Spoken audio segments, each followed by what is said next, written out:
సంచలన నిర్ణయం తీసుకున్నారు. సీఎం పదవికి రాజీనామా చేయనని తెగేసి చెప్పారు. లోక్భవన్ కు వెళ్లనని క్లారిటీ ఇచ్చారు. తాను ఎన్నికల్లో ఓడిపోలేదని, బీజేపీని కేంద్ర ఎన్నికల సంఘం గెలిపించిందని ఆరోపించారు మమతా బెనర్జీ. టెక్నికల్ గానే ఓడిపోయాం, కానీ నైతికంగా తమదే గెలుపని ప్రకటించారు. ఎన్నికలు, కౌంటింగ్, ఫలితాల తీరుపై తీవ్ర స్థాయిలో ఫైర్ అయ్యారు మమతా బెనర్జీ. టీఎంసీ ఓడిపోలేదని, బీజేపీ కుట్ర వల్లే ఫలితాలు తారుమారయ్యాయని ఆరోపించారు. 100కు పైగా సీట్లను బీజేపీ దొంగిలించిందని ఆరోపించారు మమత. తాము విలన్స్ తో పోరాడామని, ఇందులో అతిపెద్ద విలన్ కేంద్ర ఎన్నికల సంఘమే అంటూ మండిపడ్డారు.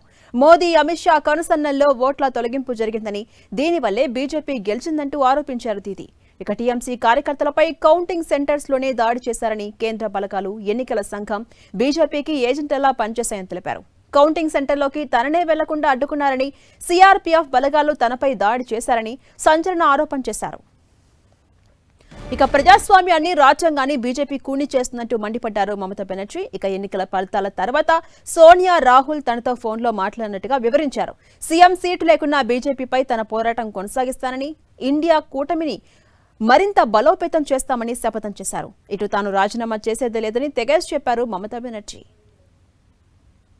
জোর করে দখল করে যদি কেউ মনে করে যে আমি কি রেজিগনেশন দিতে হবে, no, not that. Now also I want to say that we didn't lose the election. It is their forceful attempt to defeat us. Officially they may, through election commission, can defeat us. But morally I am telling you that we won the election.